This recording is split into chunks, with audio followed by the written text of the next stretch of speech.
From George Floyd in 2020 to Sonya Massey currently today, to the presidential election, to massive layoffs, to oppressed people impacted in numerous places around the world and beyond, and the list goes on and on. Many feel that what happens in the world doesn't impact their content calendar, marketing campaigns, sales outreach, message tone, or method of distribution whatsoever in regarding their audience. I'm here to tell you that is completely wrong and furthest from the truth.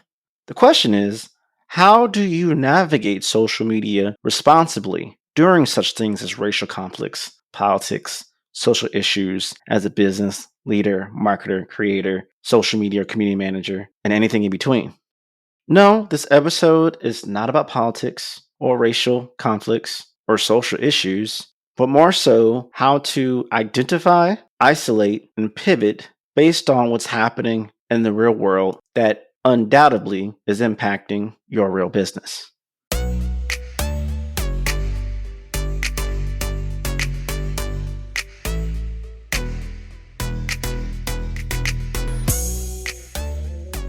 More to dos, less time.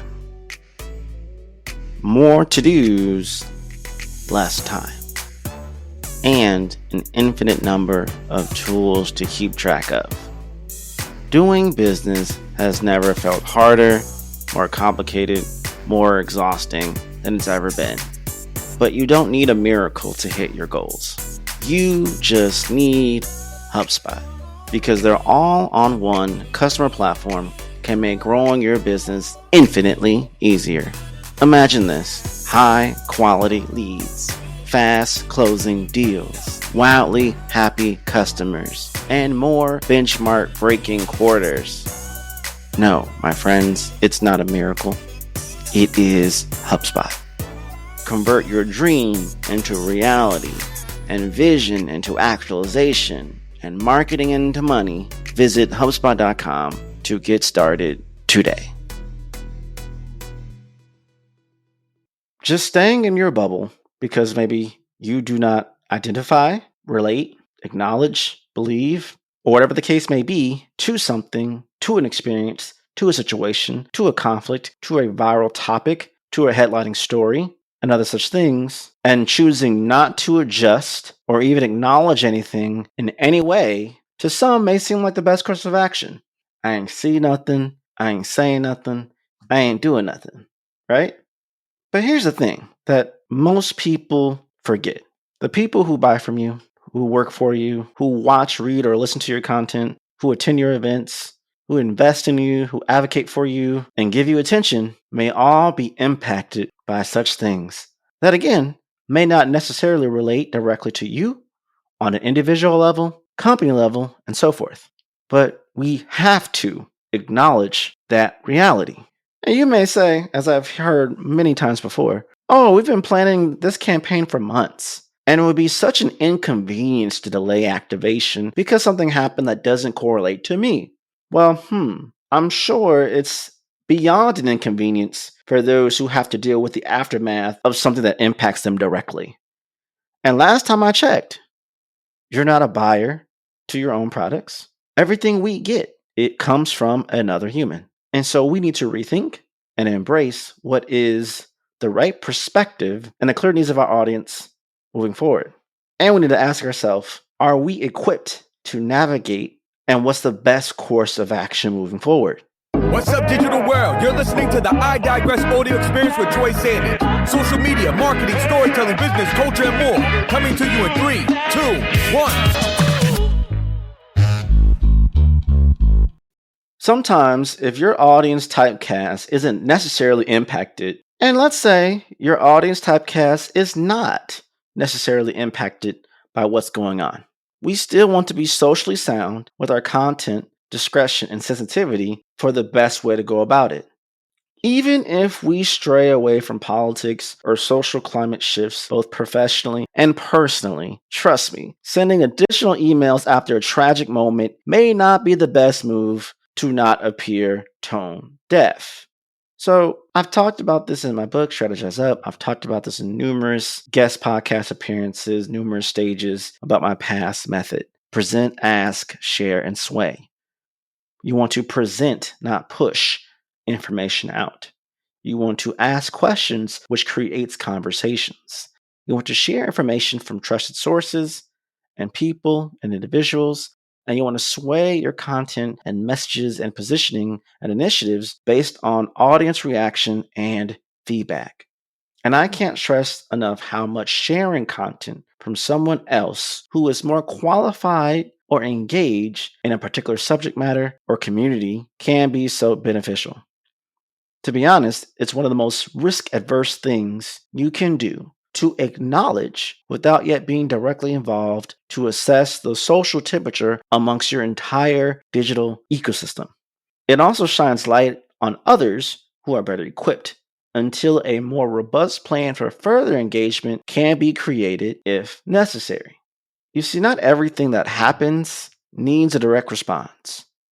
However, everything that happens can and will directly impact your audience in some way, which will impact you in some way. It's all about having the right EQ, emotional quotient, to associate what to do and when. The question is, do you have it and how do you do it? Digital marketers, this one's for you. I've got 30 seconds to tell you about Wix Studio, the web platform for agencies and enterprises. So here are a few things you can do in 30 seconds or less when you manage projects on Wix Studio. Work in sync with your team on one canvas. Reuse templates, widgets, and sections across sites. Create a client kit for seamless handovers and leverage best-in-class SEO defaults across all your Wix sites. Looks like time's up, but the list keeps going. Step into Wix Studio to see more. Visit wix.com/studio today. I think sometimes people forget they're so focused on the building that they're not understanding the delivery. As I talked about in episode 107, creating value threads between your perception and the buyer's perspective. That's a very critical thing to know very well when driving marketing and sales initiatives forward, especially when it comes to things outside of your control in your country's economy and the global economy at large, in the social climate in your city, in your state, in your country, and globally. We may not think all these things are not connected. We may not think it may not trickle down to our little island that we do everything and live everything off of, but it does. And in many ways, it does at a substantial space and time and matters that we may not even identify is a direct correlation to our P's and L's, our engagement, our activations, and everything in between. A good marketer, those who practice equitable marketing, those who have a good sense of their audience, who are in tuned, who are actively listening and actively engaging, has to come to the resolve that how my audience feels impacts me 1,000,000%. If my audience feels more devoted to my country during the Olympics, and let's say our products are made in America, let's say that we have certain initiatives that emphasize USA participation or being proud and enthusiastic about the country, that's a value added benefit that aligns with the mindset of the audience being supercharged by the Olympics being more patriotic. And you can align that with your email campaigns, your social media content, your messaging, your tone, and everything in between because it aligns in that value prop perspective if that is the case. In the same way, because the Olympics may be happening, you may see a drop in engagement. So that means that maybe I need to shift how I push out content, the schedule and timelines of which I output that content, or making it more digestible and in tune with what they're already consuming. This might be a good idea, Troy, to talk about Olympic values and correlations during this next period of time, because it may drive in new listeners who can now, through the lens of Olympics, appreciate marketing or strategy or growth or psychology or consumer engagement, insert whatever. You can tie anything to whatever with enough storytelling and correlations behind it. You get my point, but I digress. In the same way, it's advantageous to notate what's happening in the global world and connect the notes to why does that matter to my audience, which therefore means why does it matter to me? Sure, we are in a cutthroat society that at any moment, for any reason, you could potentially be canceled. A campaign that just went awry, a campaign that was misinterpreted because it had other meanings from other people, perspectives, and cultures that maybe we didn't consider, or maybe we were ignorant of. Maybe the timeliness of a post, of an email that maybe we had no idea on that day, at that time, this event was going to transpire, that we're going to change the landscape of content, of social, of news for the day. And now, because it hit someone's inbox who was impacted at the wrong time, and they chose to acknowledge it publicly at the wrong time, impacts you, what's your crisis communication protocol for this? How are we going to navigate? How are we going to shift? How are we going to pivot? Again, Troy, I spent all this money on this campaign. We've done all this work. We moved this thing forward. And now I'm supposed to stop? I'm supposed to shift? No. Well, honestly, at the end of the day, it's not that the customer is always right, because they're not. But you are always at the mercy of the customer. Your brand is only as good as those who pay for it, those who represent it, those who are advocates for it. Apple would be absolutely nothing, would be completely irrelevant if they didn't have loyalty of those who love the brand to buy the products, even in seasons and years where their air quote updates are very minuscule. There's not much there, if anything, but people still buy because they have that relationship. If that wasn't there, it'd just be a basic logo on tech that people wouldn't buy for, especially at the price points that they're able to now push the envelope for getting people to buy. You may think, well, Troy, I'm not an Apple, so that doesn't matter to me. I have my own little island, my own little world. Doesn't matter. I know my audience. My audience may not be impacted by this, or my audience may not be impacted by that. I know that for a fact. I know that my demographics, I know my data, I know my geolocation, I know the type, I know what they think, I know what they watch. It doesn't impact them. Therefore, it doesn't impact me. And I would challenge you on that to say there's many things that are said, and there's many more things left unsaid, not in the data, that we may not know. If you're blindly going off of the data points that you have as your archetype and not considering the possibility that in most cases, as diverse as the human psyche is, we're not going to adjust or shift accordingly because of things that are happening externally and that it doesn't impact them is futile. You must consider that. You must acknowledge that. And you must embrace that. It is absolutely critical, especially if you want to lean on being a very equitably aligned brand entity at that.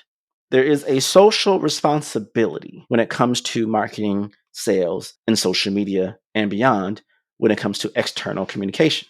I think many brands forget this, and it doesn't matter if you're a small business or you're a multi-hyphenated global organization.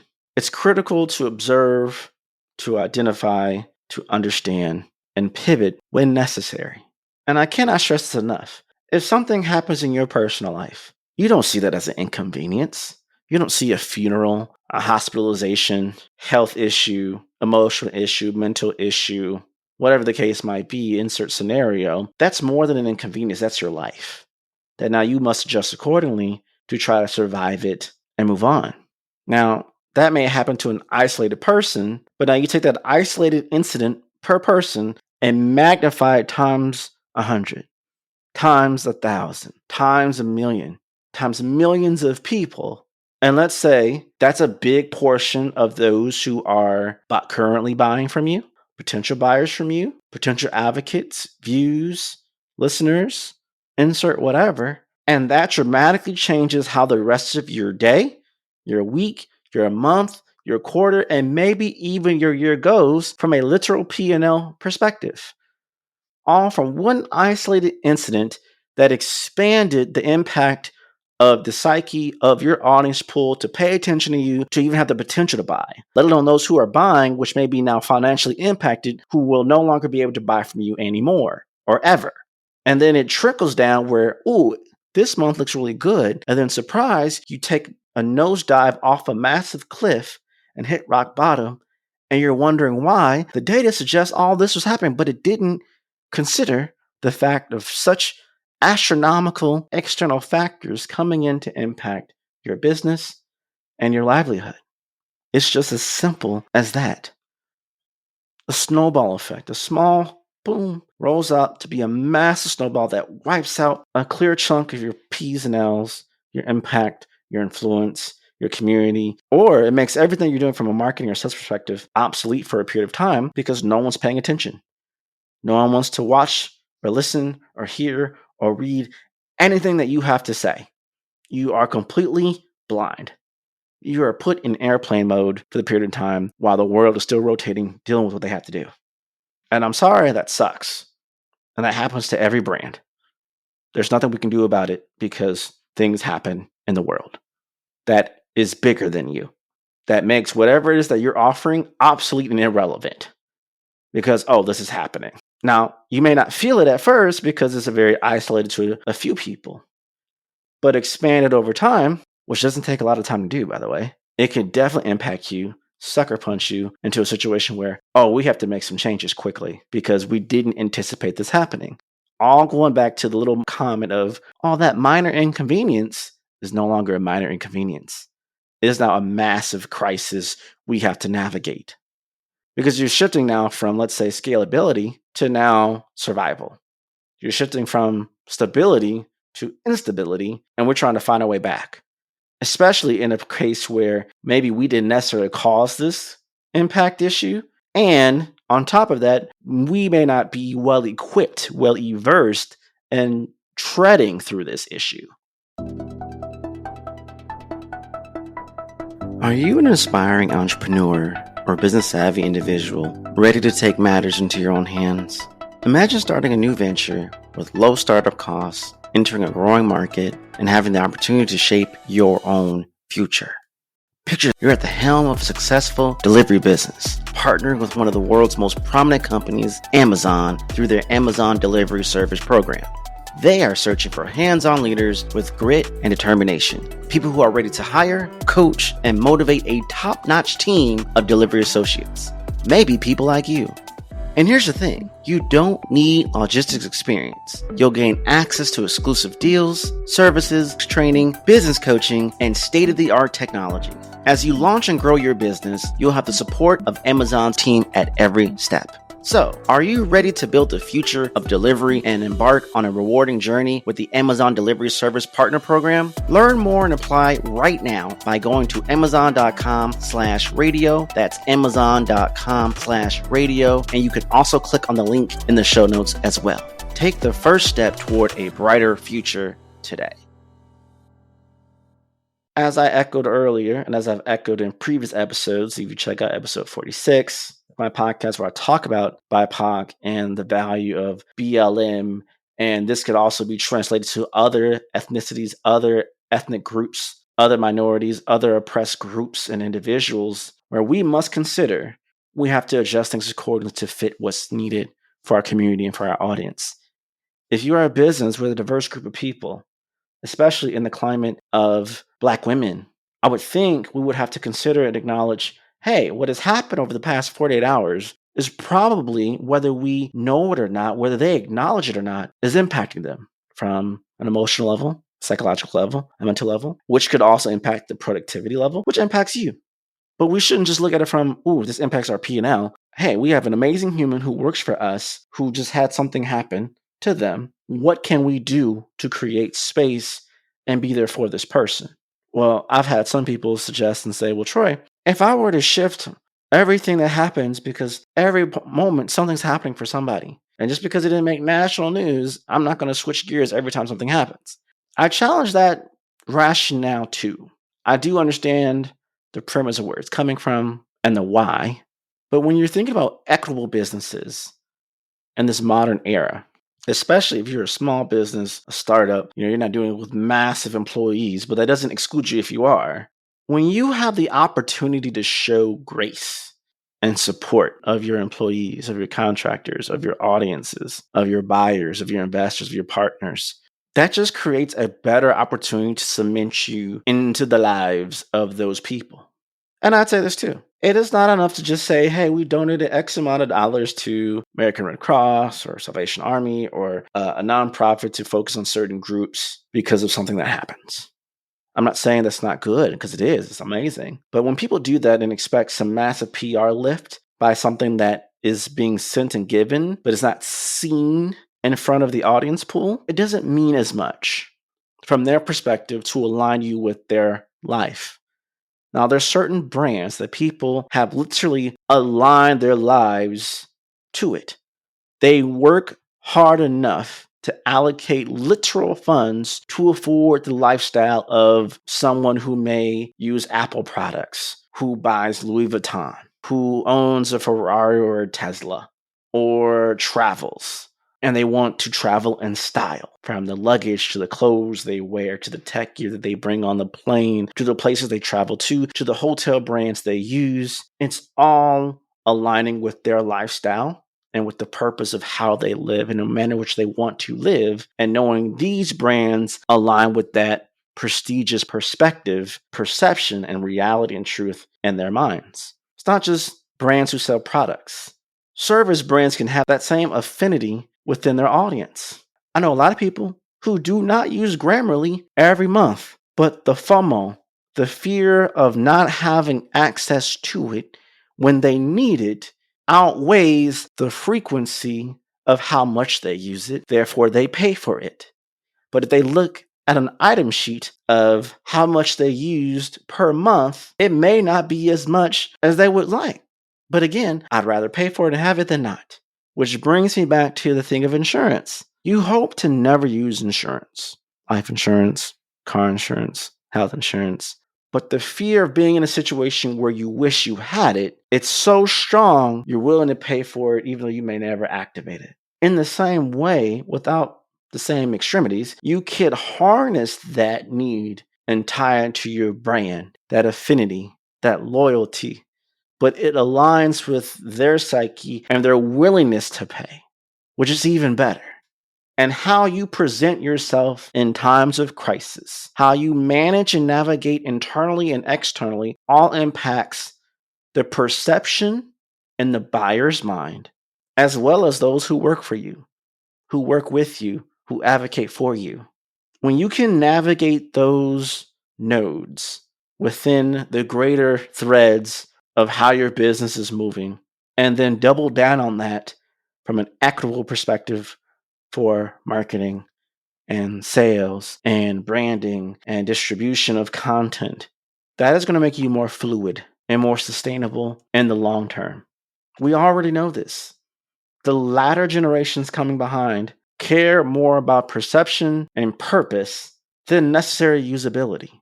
Yes, we want ease of use, but if you conflict with my perceptions and my values and things that don't align with my purpose or my intentions, I will pay more. I will go more out of my way to pay for something else than pay for you. Don't care if I've been a legacy user of yours. Don't care if you've locked me into a certain rate. If it conflicts me to that point, I will then break that and leave. And what do? It's easier to maintain a relationship than nurture a new relationship constantly. It's easier to get someone who already finds value in you to buy more from you than a new person who doesn't have that trust and that depth of relationship with you. And that's 1,000,000% proven.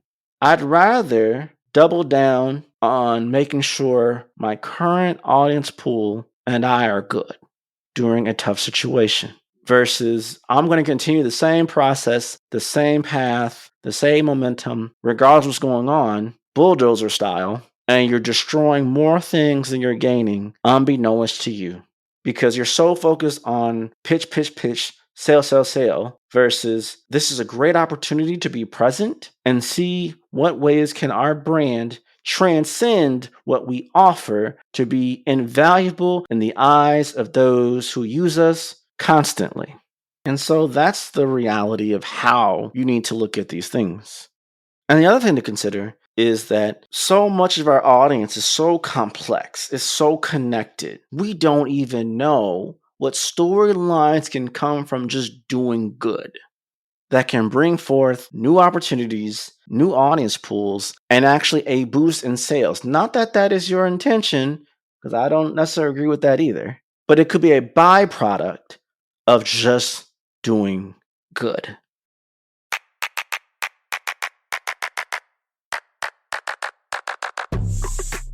Mistakes That Made Me, hosted by Iman Ishmael, is brought to you by the HubSpot Podcast Network, the audio destination for business professionals. Mistakes That Made Me is the podcast that asks extraordinary business owners to share their biggest business mistakes so you know what not to do on your road to success. Join Iman as she chats with some of the smartest minds in business about how to push through failure, adversity, and challenges and accept it as an important and necessary part of building a prominent business. Because as it turns out, your biggest business mistakes often lead to your biggest lessons that then convert into your biggest blessings. Listen to Mistakes That Made Me wherever you get your podcasts.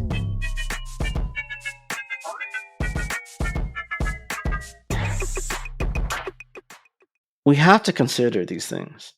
And sometimes we have to sit in silence. Sometimes we are not in a place to take action or do, but we can be in a place to be an advocate, to spotlight, to shine a light, and seek understanding.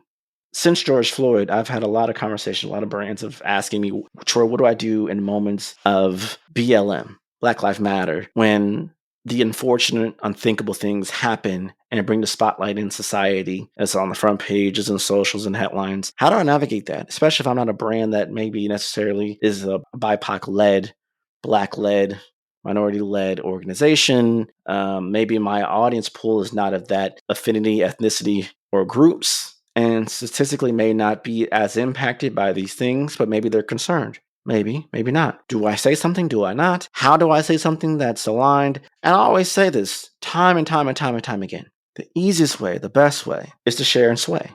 Find a credible source, a credible person, a credible brand who has already done the legwork for you. They've identified, they have the language, they have the trust of the community, and they've made a statement.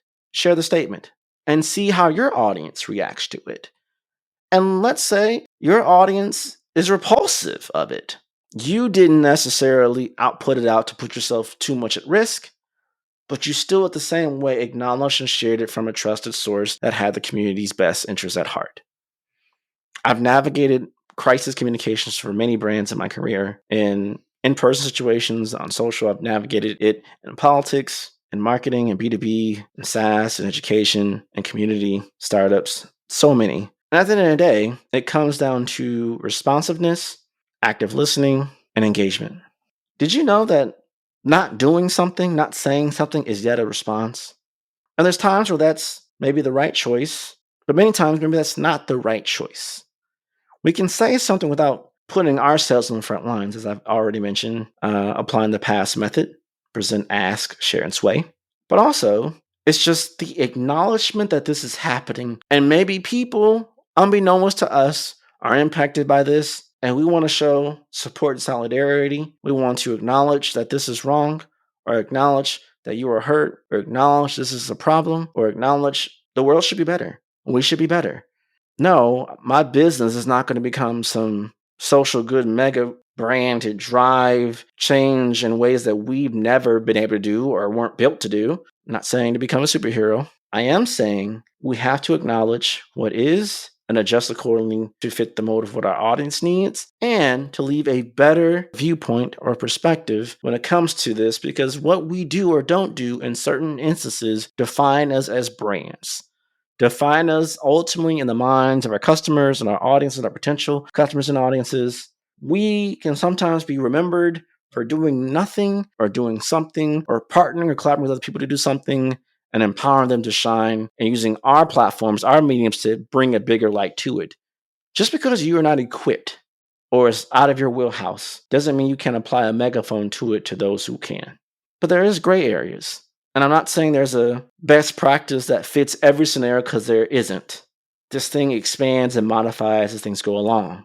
That's why it's good to have a good crisis communication team, a good marketing team that is assessing the situation on all fronts, that you don't want to be too ignorant about what's going on in the world. You do want to have a pulse on certain things to make sure we're moving in the right direction. And lastly, making sure that every group is communicating accordingly, from the marketing to the sales to the content to the social media to the email people to the video people.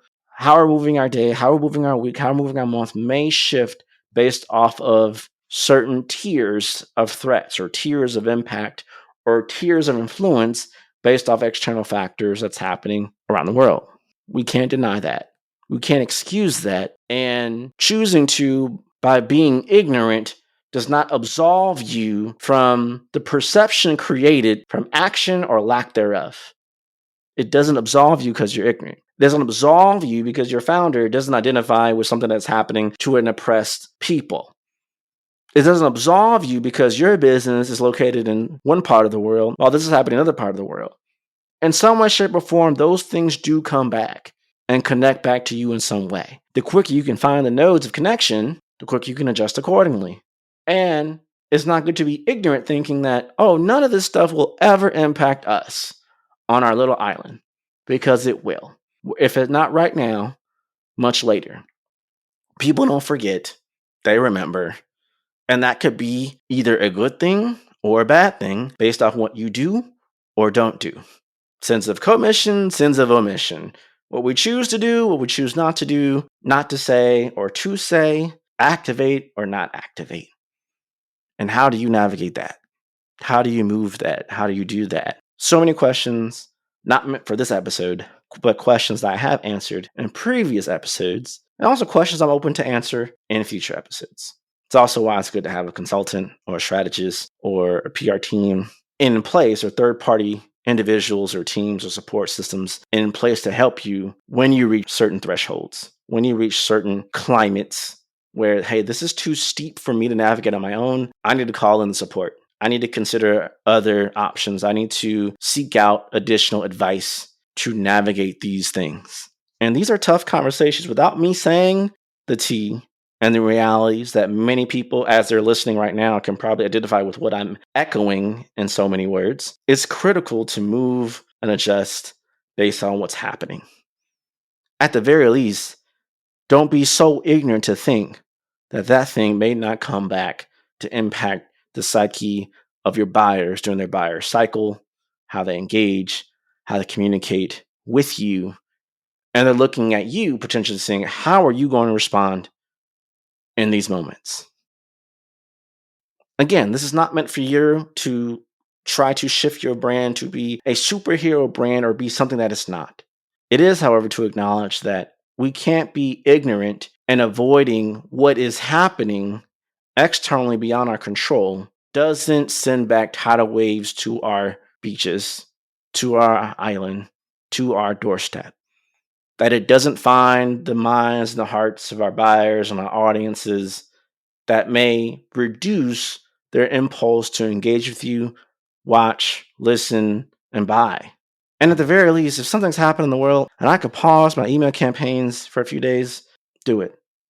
I guarantee you the numbers aren't going to be any better if you just follow course. It may actually be worse. I guarantee you it will not break your bank to pause something for a little bit, to shift a little bit, because things happen out of our control. There's been many times I've recorded an episode. It was a good episode. It was scheduled to go out. Something happened in the world. The language of the choice or even the tone, the directness of how I did that episode, though it probably was nothing wrong with it, probably wasn't the best moment to be released right after. So I paused it. There's been times I've even scrapped episodes for that very reason, because I'm conscientious of the fact that that matters. And what's crazy is that those are things that people probably don't know, would ever even think about. Well, he hasn't posted an episode in X period of time. I wonder why. Well, it could have simply been because this happened, is probably not a good time. Or that impacted me from an emotional perspective, and I didn't feel like it was the right time. There's so many variables and factors to consider, both internally and externally, when it comes to these things. We have a social responsibility and obligation to consider our audience as we market, as we activate sales campaigns and initiatives, and how we communicate ultimately in all the distribution channels that we do. And if you just start there, you're moving one step closer to being more socially responsible and not tone deaf. Because we are at the mercy of those who buy from us, who share our content, who engage, who see us in a certain way of credibility and value. And what we do or don't do in moments that are beyond our control, that reach a global scale or a national scale or even a micro scale, but is in the minds of the very audience that we work with and navigate, we have to adjust and move to best position ourselves in that moment and long term. Things that most people who just want to make enough money to hit their goal for the month and the year need to consider as well. These are critical things you must associate and assimilate within your marketing and your sales and your social day to day. So build those plans, have those contingencies in place, and make sure that you are just as considerate of your audience feelings and emotions and needs as you are about how to modify psychologically your marketing and sales to put you in the best positioning for profits. When you align your purpose to a strong perception and aligns with your profitability charts and pathways, you'll best position yourself for longevity in the minds and the hearts of those who will buy from you, who are buying from you, those who work for you, who will work for you, those who represent you and advocates for you, and who will down the road in the future. And that's a wrap. We hope you enjoyed this episode of I Digress. What was your takeaway? Care to share your thoughts and tag Troy on social media? You can find him on all platforms at Find Troy. Don't forget to like, subscribe, and leave a review or comment for this episode from wherever you're listening. Looking for a marketing strategist to build the structure, strategies, and systems you need to get the success you want and the ROI you desire in your business? Book a discovery call to talk with Troy at findtroy.com. And as Troy's philosophy goes, imagination is the engine, content is the fuel, social media is the highway, marketing is the roadmap, sales is the destination, culture is the GPS. Thanks for listening.